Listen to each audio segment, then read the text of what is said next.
Olá, bem-vindo a Trade Radar, tornando o mercado fácil para você. Conheça a análise técnica com Gilberto Coelho, analista CNPI, trabalhando com análise técnica desde 1989. O que é análise técnica?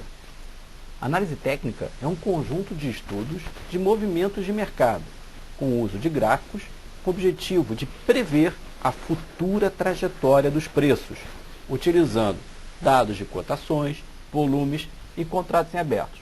Tudo isso dentro de uma lógica de maiores probabilidades. A ideia aqui é a gente encontrar o futuro caminho dos preços.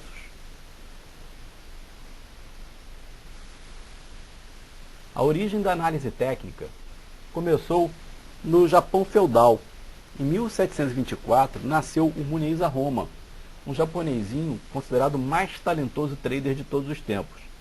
Dizem que ele conseguiu mais de 100 trades vitoriosos consecutivos, usando técnicas de análise de mercado, também com candlesticks, que é utilizado e desenvolvido até hoje. Ele era dotado de grande capacidade de observação. Ele percebeu que o mercado se comportava de uma maneira repetitiva e que era possível identificar padrões de repetição. Ele registrava informações detalhadas sobre o histórico dos preços e também das condições do tempo, do clima, que influenciavam a safra de arroz, que era a commodity negociada naquela época do Japão feudal. As operações eram feitas em Osaka, o primeiro local de negociação e comércio de arroz, que se tem conhecimento. Isso foi por volta de 1730. E a bolsa era o quintal da casa de um grande mercador de arroz da época. Como construir um gráfico? As construções de gráficos podem ser feitas de alguns tipos diferentes, mas partem todas de uma lógica comum. Os preços são representados por uma linha ou por barras. Independente do tempo gráfico, a interpretação ou construção segue uma regra, de que as cotações se deslocam no tempo da esquerda para a direita, e os preços são deslocados para cima sem alta e para baixo sem queda. Os dados registrados são sempre representados em um gráfico de escala temporal, salvo raríssimas exceções. O gráfico de linha é um gráfico que se considera apenas o último negócio de cada período observado. Nesse gráfico, o investidor só leva em conta o fechamento. Ele é bem indicado para estratégias com base em confirmação por fechamentos e é utilizado também pelos mais conservadores, porque eles ficam alheios àquelas oscilações de máximas e mínimas durante o dia. Aquilo para eles não importa, eles não querem saber da oscilação intradiária. Nesse tipo de gráfico, também fica fácil visualizar suportes e resistências. Eles ficam deixados pelos pontos de inflexão visualizados no gráfico. A gente também pode montar um gráfico em forma de barras. Ele é construído com linhas verticais, com a mínima do período embaixo, a máxima em cima. Um traço à esquerda representa a abertura e o traço do lado direito representa o fechamento, o último negócio registrado em cada janela de tempo observada.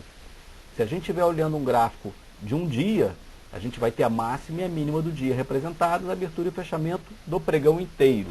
Se você estiver olhando um gráfico semanal, vai registrar a mínima da semana e a máxima da semana.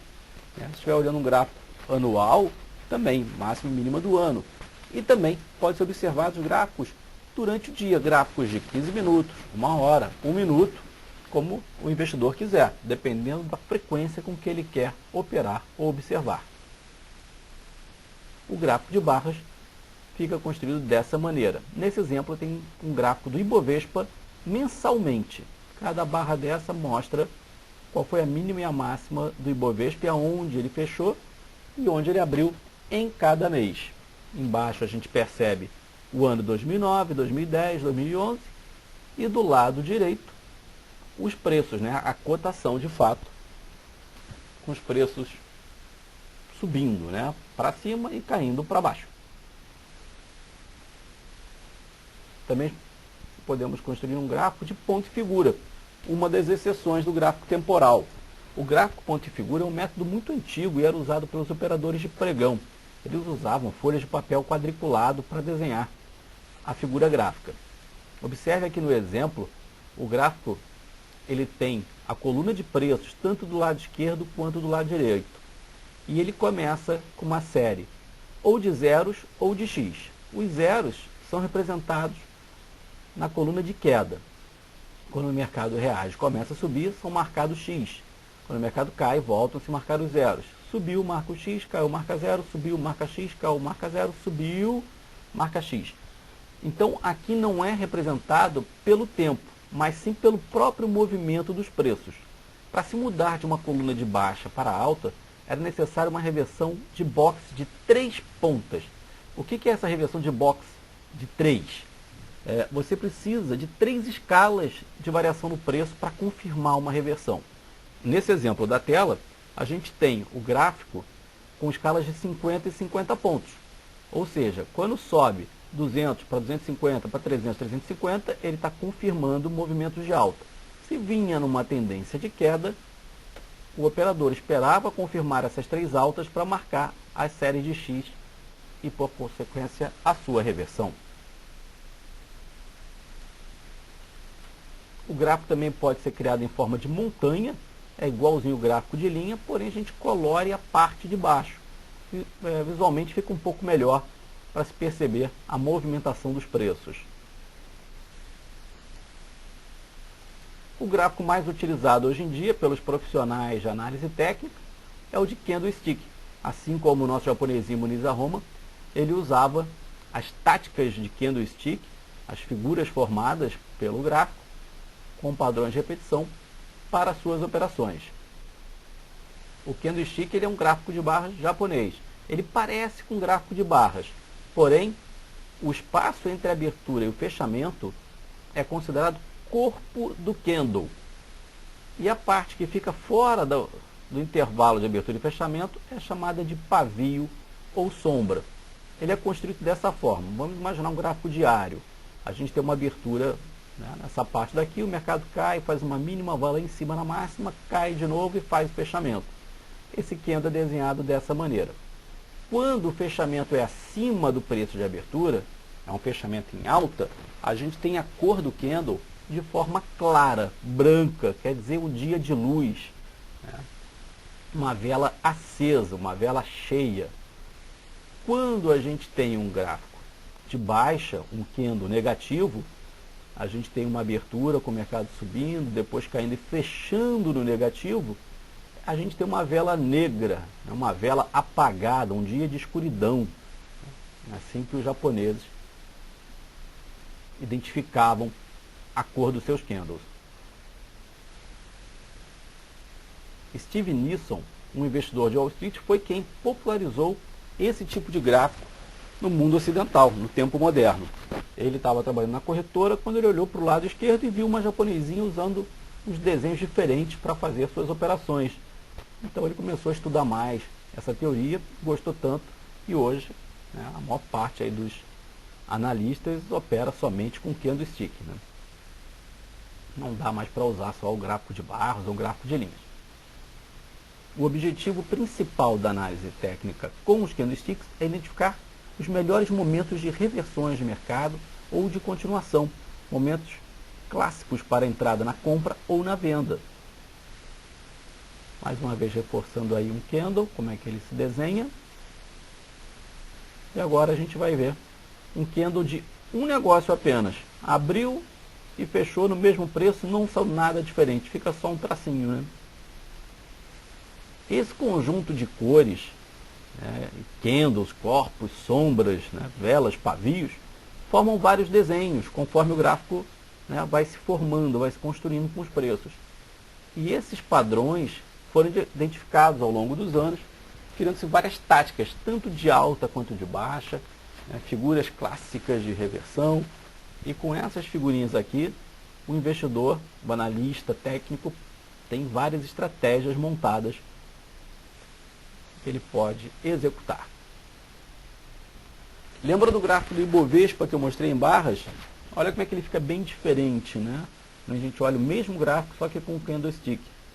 Aqui nessa barra mensal a gente percebe que foi foi um mês de queda, onde o mercado caiu muito e recuperou praticamente metade do movimento, fechando no meio do caminho. Isso significa que, após uma queda violenta, houve muita compra. O mercado teve uma grande defesa. E depois de uma série de movimentos de queda, uma recuperação dessa favorece uma reversão para alta. Essa é uma das estratégias entre diversas feitas com os desenhos do candlestick. A construção de um gráfico, ele leva em consideração a escala, que ela pode ser linear, preço por preço, assim, de forma cartesiana, ou pode ser utilizada também uma escala semilog ou logarítmica. Isso aí faz com que as cotações passadas em preços mais baixos sejam mais valorizadas do que num gráfico nominal. Nesse exemplo do lado esquerdo, o gráfico é semilog. A gente percebe que a variação da cotação de 1.115 para 8.000 e pouco é enorme, enquanto no gráfico do lado direito, que é o mesmo gráfico no mesmo período, a mesma cotação de 1.115 para 8.000 e pouco é bem pequenininha. Ou seja, ela não mostra o quanto percentualmente houve de variação lá atrás. Parece que essa variação lá de trás, entre 1992 e 1997, foi muito pequena. Enquanto que, na verdade, a variação entre 92 e 97 foi muito grande, muito maior do que nos últimos 5 anos, como aqui parece que é maior. Entendeu? Então, a escala semilog, ela favorece a variação percentual do mercado, e não apenas a variação visual, em pontos. Então, é preferível que a gente utilize para gráficos de ações no longo prazo, uma escala logarítmica.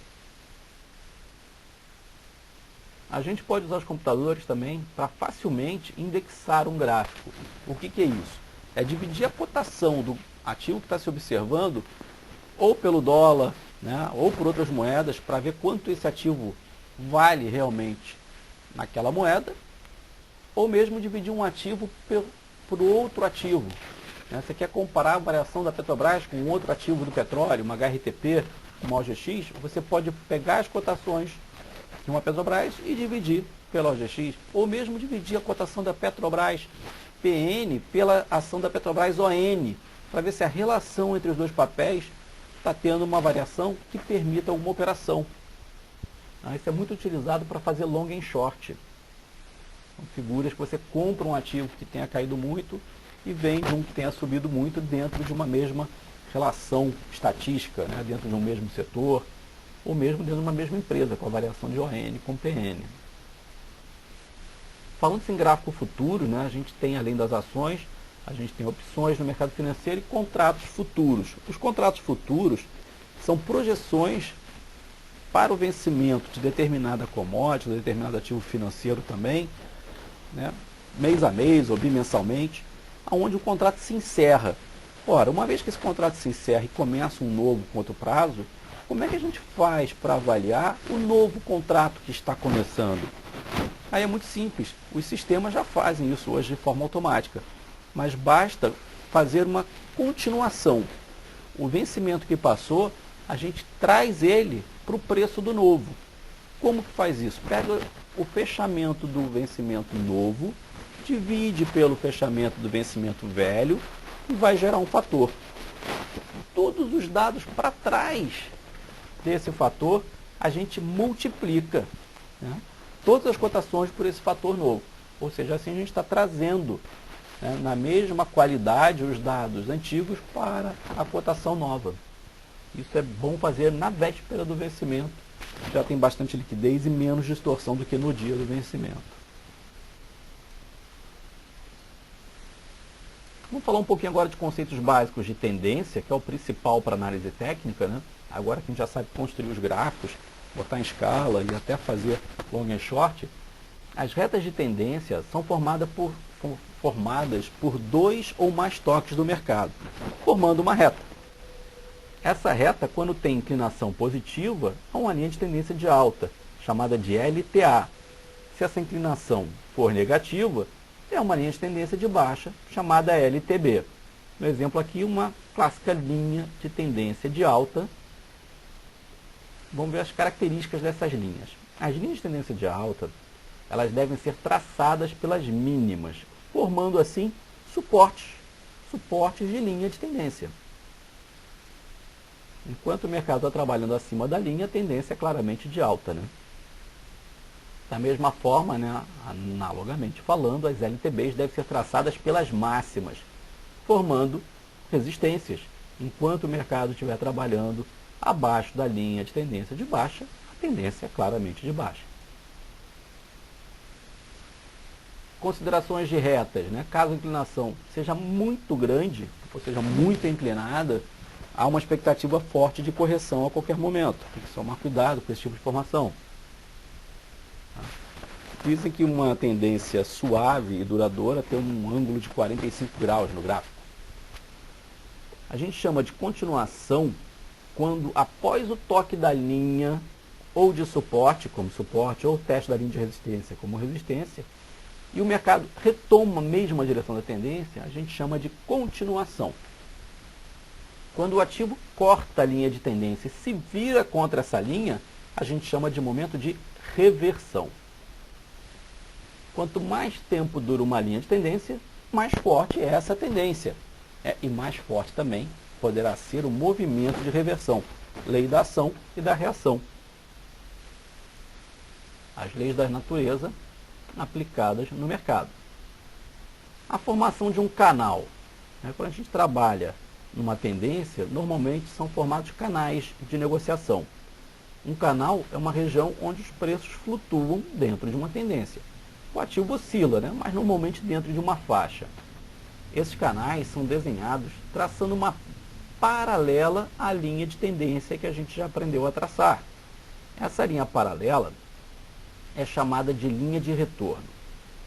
Operar tecnicamente é operar na direção da tendência, buscando comprar perto da LTA, realizando lucros perto das linhas de retorno, ou vender perto das LTBs, realizando lucro perto das linhas de retorno.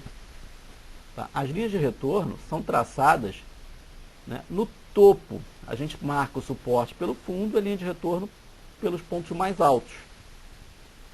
As estratégias operacionais, então, são buscar compras próximas à LTA e vender próximo, né, realizando lucros, não abrir posição vendida, né, zerar posições compradas próximo das linhas de resistência, as linhas de retorno. Em um canal descendente, né, a gente chama de canal de baixo, um canal ascendente chama de canal de alta.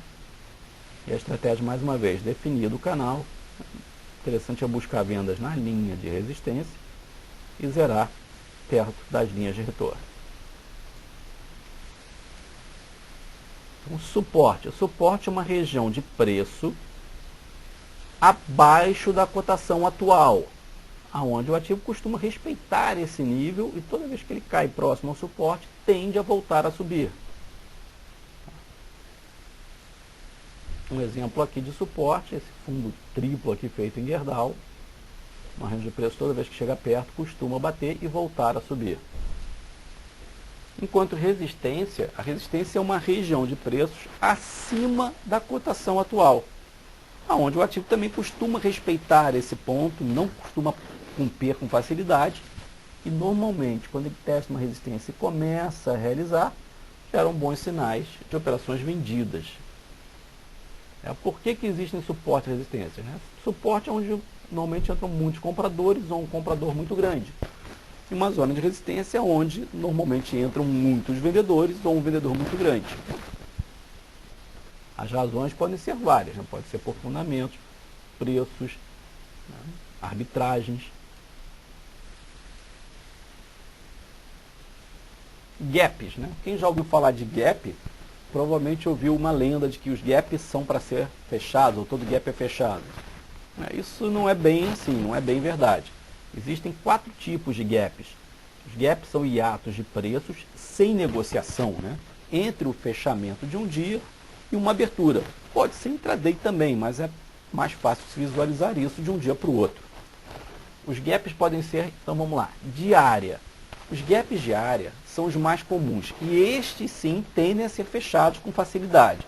porque eles ocorrem normalmente dentro de áreas chamadas de acumulação ou distribuição. São regiões de congestões de preços, onde o mercado não anda muito, ele vai e volta sempre no mesmo lugar. Então é comum ter pequenos gaps que são fechados diariamente. Outros tipos de gaps são os de fuga. Esses raramente são fechados, porque são normalmente movimentos de fuga de mercado. Quando ele sai de uma região que ele está parado há muito tempo, provavelmente porque alguma notícia muito boa saiu, o volume já arranca para cima, todo mundo quer comprar aquele ativo, deixando uma região sem negociação para trás. Dificilmente, então, ele volta para fechar esse gap. Enquanto essa tendência de alta nova vai sendo construída, são formados gaps de continuação ou gaps de medida. Esses gaps, às vezes, são fechados, às vezes não. Às vezes, fecha porque o mercado está com muita volatilidade, volta, fecha um pouquinho e depois continua. E outros gaps, como o mercado pode estar com muita demanda, o ativo está muito forte, pode ter vários gaps sucessivos, chamados de gaps de continuação, que dificilmente são fechados, enquanto a tendência está se formando, ela está em continuação. E por fim, quando a tendência chega ao final, geralmente acontece um gap de exaustão. Esse normalmente é o último dos gaps e é deixado no fim da tendência, quando acaba o fluxo todo. Normalmente o mercado no último pregão de alta ele abre com gap de alta, durante o dia ele começa a cansar, os preços já não têm tanta força para continuar o movimento ascendente, e já começam a realizar, fecham o gap, aquela área de ato que não tinha negócio passa a ser fechada, e aí ao longo do dia o mercado ainda cai mais ainda, indicando que provavelmente acabou o movimento de alta. Aqui nesse gráfico da Vale eu consegui botar todos os gaps numa mesma região. Olha que interessante, aqui em outubro a Vale vinha trabalhando meio que de lado. Então ela deixava vários gapzinhos que o mercado acabava fechando alguns dias depois, ou às vezes no próprio dia. Abria com gap, fechava, fazia o gap, fechava. Até que, de repente, ela começou um movimento mais forte de alta, iniciou uma tendência de alta. Aí deixa um gap que não é fechado, o famoso gap de fuga. Deixou um aqui e o outro pode ser considerado aqui. O início de um movimento nesse miolo e o outro aqui em cima, quando rompeu de fato uma resistência bem forte, também não fechou esse gap. Mesmo no futuro, quando voltou mais um pouquinho, não chegou a fechar. E aí saem os gaps de medida. Foi fechado um dia depois, outro não foi, outro foi. São os gaps no meio do caminho, até que a tendência se exaure. Então, o último dos gaps, chamado de exaustão, o mercado abre em alta, começa a cair, para que no dia seguinte ele feche o gap e nas barras seguintes começa a realizar, indicando que a tendência de alta acabou, ou pelo menos uma correção nos preços está acontecendo, dando um sinal de que quem tinha comprado é bom sair fora. Essa é uma das principais estratégias com gap. Então, para entender um pouquinho mais aí esse conceito do gap, quando um gap, o hiato é feito para cima, e depois ocorre um retorno dos preços para fechar o gap, a gente tem normalmente uma figura de continuação do movimento inicial. Ou seja, se abre com gap de alta, o mercado fecha o gap, normalmente depois ele retoma a tendência de alta, porque o mercado entra em equilíbrio nesse momento. Imagina que quem estava comprado com gap de alta está muito feliz. O mercado começa a cair, realizar, você estava ganhando dinheiro, começa a ver o teu lucro indo embora, quando chega perto do 0 a 0 de fechar o gap, você encerra a sua posição com medo de transformar seu lucro em prejuízo. E da mesma maneira, quem estava perdendo triste pra caramba, vê que está recuperando ali o seu dinheiro, quando chega perto do 0 a 0, fica feliz também que perdeu pouco e encerra suas posições. A partir desse momento do equilíbrio, o mercado tem uma tendência a retomar o movimento original. Da mesma forma que o gap é para cima, ele pode ser para baixo, a filosofia é exatamente a mesma. Existe uma diferença entre gap visual e gap matemático, que é sempre bom o investidor estar tomando conta. O gap matemático, você tem um fechamento num dia, esse é o gap matemático. Agora existe o gap visual. Quando você está olhando um gráfico intradiário, a gente percebe aqui que nesse movimento todo, o mercado sobe e cai um pouquinho do início de 30 de outubro até o final, ele deixa um gap no início do dia 31 de outubro. Esse gap, Ele foi fechado no visual, mas não foi fechado no matemático. Quem estava olhando um gráfico diário, a máxima dele era o ponto de fechamento do gap visual, né? Quem olhou um gráfico diário falou, fechou o gap, vai embora. Ele não vai ficar olhando exatamente o fechamento do intraday, né? Então tem gente que vai estar olhando o gráfico intraday, pode estar com a ilusão de esperar fechar um gap, que não vai fechar, enquanto quem está olhando o gráfico diário já viu o gap fechar, já ficou satisfeito, já foi embora. O mercado aqui abriu com gap de alta, fechou no visual e retomou o movimento de alta. Isso é muito comum de acontecer em gaps, né? Um fechamento e a continuação do movimento inicial.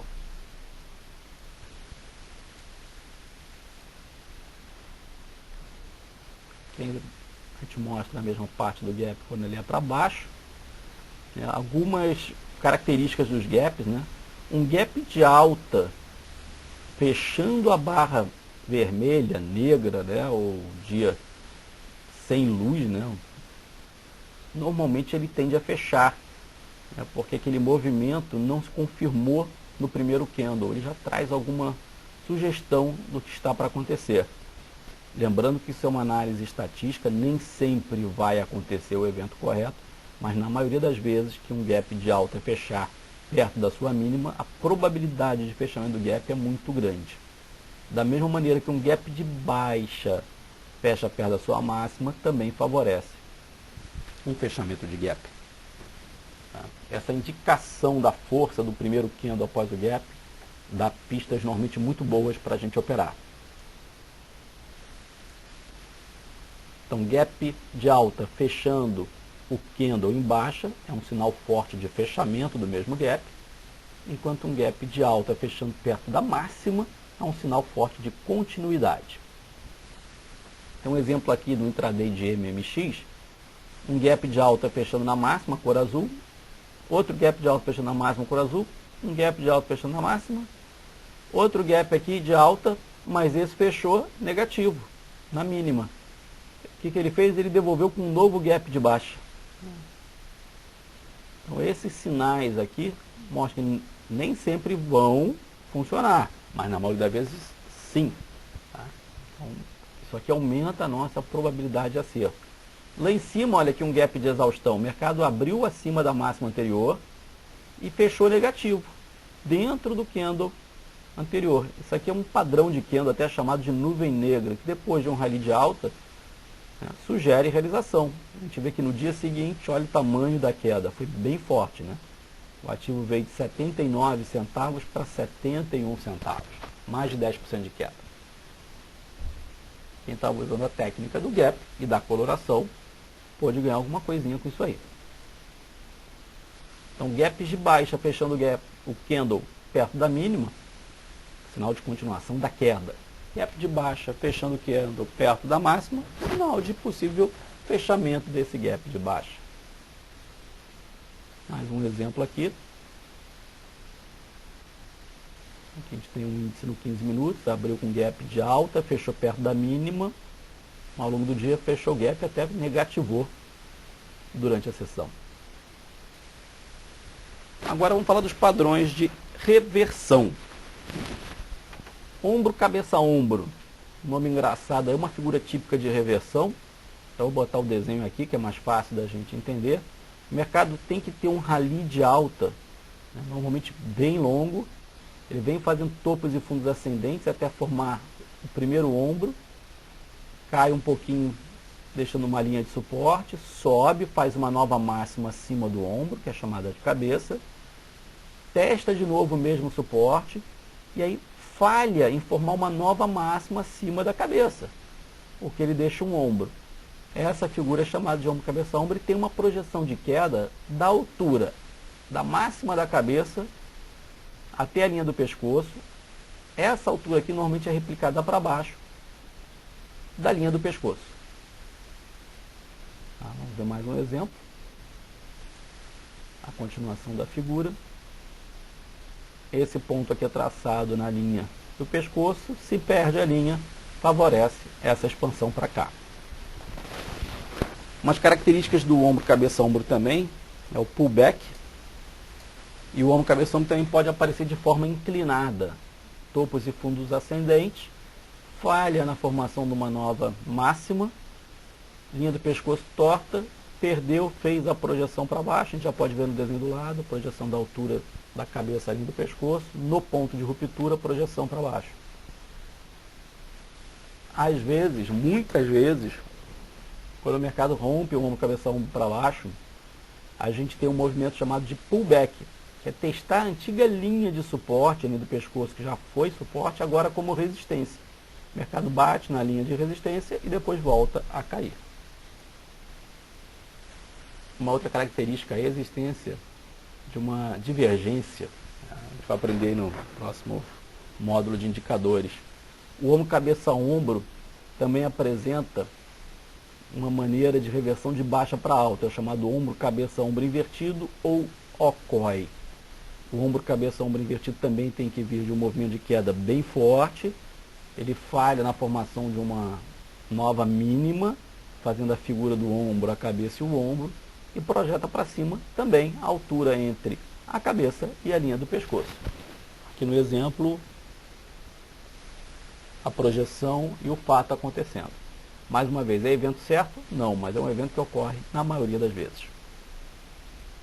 Por isso é importante, com toda estratégia que se use, buscar stops. Stops são pontos de encerramento de posições que não dão certo, né, com o prejuízo devendo ser menor do que o lucro esperado. A gente sempre deve trabalhar com uma relação de retorno-risco, né, de retorno esperado 2, 3, 4 ou 5 vezes maior que o do valor de perda aceitável ou tolerável.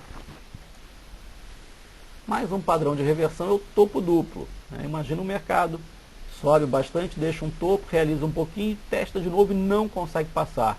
Né? Cansou. Quando a gente tem essa sinalização, normalmente vem uma realização. Em termos de tempo, em gráficos diários, o topo duplo aí pode durar até uns 3 meses. O mercado tem memória, também não pode passar muito tempo, senão a memória disso vai por água abaixo. A gente também tem topos triplos, que são resistências mais fortes ainda. Né? Nos topos triplos, além de fazer o teste topo duplo e uma pequena realização, ele tenta de novo passar e não consegue.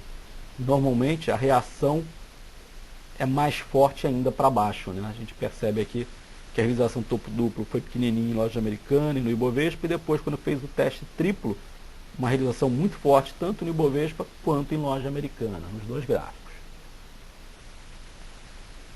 A mesma maneira que a gente tem topos duplos e triplos, a gente tem a mesma analogia para suportes de fundos duplos e fundos triplos, com o mesmo efeito. Né? Bate 2 vezes num fundo, o mercado vê que não vai mais cair, vem uma recuperação. Se a recuperação for um teste triplo, tende a subir mais forte ainda. Outros padrões de reversões são topos e fundos arredondados. Eles são mais suaves que os topos duplos e triplos, né? Mas tem a mesma figura, né? Vai cansando aos poucos, tanto de alta quanto de baixa, e no rompimento de seus pivôs, né? De seus pontos de suporte ou resistências, eles costumam arrancar numa realização mais forte. Tá? Como no exemplo aqui da Itaúsa, um topo arredondado, quando perde o suporte, ele vem caindo bastante. Lembra um pouco como cabeção, só que uma figura um pouco mais suave. O dia-chave de reversão, mais um padrão de realização, ele ocorre de maneira um pouco mais suave que as outras reversões que a gente viu. Normalmente são correções chamadas de terciárias, né, de curtinho prazo. Não alteram a tendência predominante. Ou seja, a gente, se vier numa tendência de alta forte, o dia-chave de reversão é esse aqui. O mercado vem com um volume crescente, abre em alta num dia, fecha já querendo realizar no negativo, e com um volume muito grande, mas sem conseguir evoluir em máximas. No dia seguinte fecha mais negativo ainda, já mostrando que não tinha aquele fluxo, e provavelmente a gente vai ter uma correçãozinha pequenininha. É bom momento para botar lucros no bolso, identificar a chave de reversão, um dia que o mercado não sobe com volume maior, depois de uma longa tendência. É o fim do movimento sendo verificado por uma perda de força de mercado. E para fechar aí o padrão de reversão, a ilha de reversão. A gente já viu os gaps.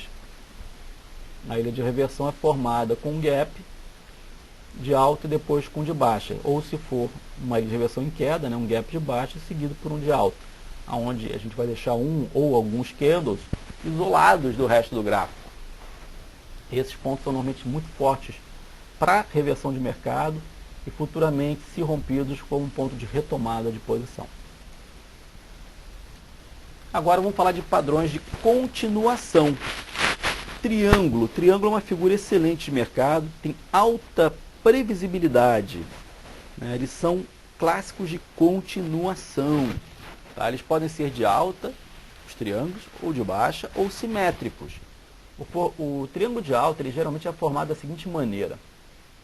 Uma LTA, indicando a tendência de alta, e uma linha horizontal de resistência. O ativo testa pelo menos 2 vezes cada linha. Como nesse exemplo aqui, ó, tem um toque embaixo, um em cima, um embaixo, um em cima e depois uma definição. A previsão do futuro preço, quando se dá o rompimento, é pegando o primeiro ponto de toque até a parte mais alta da outra linha, pega essa linha, né, e copia o mesmo tamanho para um ponto de reversão esperado. Se a tendência é de baixa, a gente espera a continuação para baixo. Se a tendência é de alta, a gente espera uma continuação para cima na magnitude do ponto mais alto do triângulo. Aqui no exemplo a gente tem a formação acontecendo, né, o alvo chegando até o fim, buscando os objetivos. O triângulo de baixa ele é formado por uma linha horizontal como suporte e vem com uma LTB. Né, exatamente como no desenho aqui, indicando a tendência do ativo. Quando há a confirmação da perda da linha horizontal à da linha de suporte, a gente projeta essa altura aqui para baixo. O triângulo simétrico ele apresenta uma LTA e uma LTB, e a gente tem que observar o movimento anterior para fazer a projeção. Os retângulos também têm padrões de continuação. Como no exemplo aqui, o mercado vem com uma congestão muito grande, normalmente o volume cai muito nos retângulos, porque não tem definição de tendência, o mercado não oscila tanto. Mas quando há o rompimento dessa figura, normalmente o movimento posterior é muito grande. Não dá para prever o nível de preço, como no triângulo, mas a gente sabe que quanto maior é o retângulo, maior é a expectativa do movimento. Aqui no exemplo a gente tem uma congestão muito grande, quando há o rompimento, o ativo segue muito forte. Quanto maior o retângulo, maior a expectativa do movimento após o rompimento. É importante olhar o volume para confirmar a tendência. Os volumes costumam acompanhar, né? O rompimento com um grande volume favorece o movimento. As bandeiras e flâmulas também são muito fortes em padrão de repetição, em estatísticas de mercado. Ao se deparar com esse tipo de figura no gráfico, a chance de continuação é muito grande. As bandeiras normalmente acontecem com 2 ou 3 dias de altas bem fortes, congestionam por 4 a 6 dias e quando rompem, normalmente para cima, projetam a altura do que a gente chama o mastro, os dias de alta. Dessa maneira aqui. Um exemplo de loja americana, um movimento forte de alta aqui com várias barras. Fez aqui um triângulozinho pequenininho, de 4 a 5 dias. No que rompe, a gente bota como projeção a altura do movimento maior. Peguei essa altura e colei exatamente no rompimento do triângulo. Essa é a minha projeção. Curiosamente, o mercado foi lá. Bandeiras e flâmulas têm muito dessa característica por continuação de mercado. Elas, quando corrigem, o volume cai um pouquinho e depois volta a subir com o volume crescendo. Vai acontecer sempre? Não, mas na maioria das vezes sim. Então se der errado, bota um stop curtinho, mas teu objetivo é bem grande, né? São estratégias aí com um poder de rentabilidade muito bom e de expectativa de perder pouco, caso dê errado. Se você gostou desse curso, da minha apresentação, a gente tem muito mais ainda para mostrar em análise técnica, como indicadores de momento, osciladores, rastreadores, estratégias com médias móveis, trade system, entender mais a teoria de Down, como traçar objetivos usando Fibonacci, contagem das ondas de Elliott, gestão de risco, price action, tape reading, setups operacionais diversos, várias táticas de trades famosos, tudo isso em nossos cursos da Trade Radar. Obrigado, curta nossa página também no Facebook e acompanhe as novidades da Trade Radar.